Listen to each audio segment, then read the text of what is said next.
Sir, இந்த நாட்டுல உங்களையும் சேர்த்து மொத்தம் எத்தனை பணக்காரங்க இருப்பாங்க?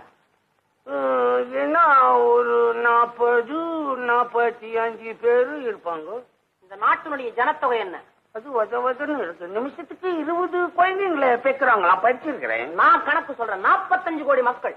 அத்தனை பேருக்கும் உடனடியா உணவு, வீடு, உடை கொடுத்தாகணுங்கிறத அரசாங்கத்துடைய நோக்கமே தவிர, அதுக்கு எங்களை என்னடா செய்ய சொல்றேன்? அத்தனை பேருடைய பசிக்கும் பட்டினிக்கும் காரணமா இருக்கிற இந்த 40-45 பணக்காரர்களை காப்பாத்துறதுக்கு அல்ல சார். வீடு ஒரு இடத்துல இருக்கலாம், நிலம் ஒரு இடத்துல இருக்கலாம், ஆனா பணம் ஒரே இடத்துல இருக்க கூடாது. பல இடத்துல பரவணும். ஏழை மக்களுடைய வாழ்வை பரிமளிக்க செய்யணும். தொழிற்சாலைகள் உண்டாகணும். இதுதான் சார் அரசாங்கத்துடைய நோக்கமே.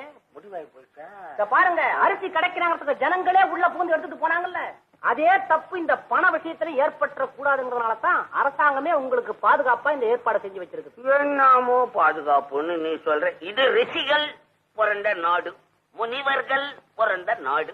கருப்பு பணத்தை யாரும் தொடக்கூடாது. அதான் நான் சொல்லுவேன். ஏன் உங்க குரல் குறையுது? நம்ம கிட்ட ஏதாவது கருப்பு பணம் இருக்கா? ஆறா சைத்தான் எங்க கிட்ட இருக்கான்னு மெதுவா கேக்குறே.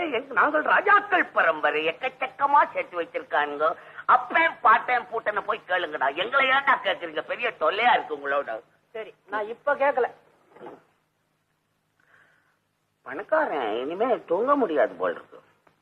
சார், இந்த நாட்டுல உங்களையும் சேர்த்து மொத்தம் எத்தனை பணக்காரங்க இருப்பாங்க? என்ன ஒரு 40-45 பேரு இருப்பாங்க. இந்த நாட்டினுடைய ஜனத்தொகை என்ன? அது வதவதன்னு இருக்கு. நிமிஷத்துக்கு 20 குழந்தைங்களை பேக்குறாங்களா? படிச்சிருக்கிறேன். நான் கணக்கு சொல்றேன். 45 கோடி மக்கள். அத்தனை பேருக்கும் உடனடியா உணவு, வீடு, உடை கொடுத்தாகணுங்கிறத அரசாங்கத்துடைய நோக்கம்.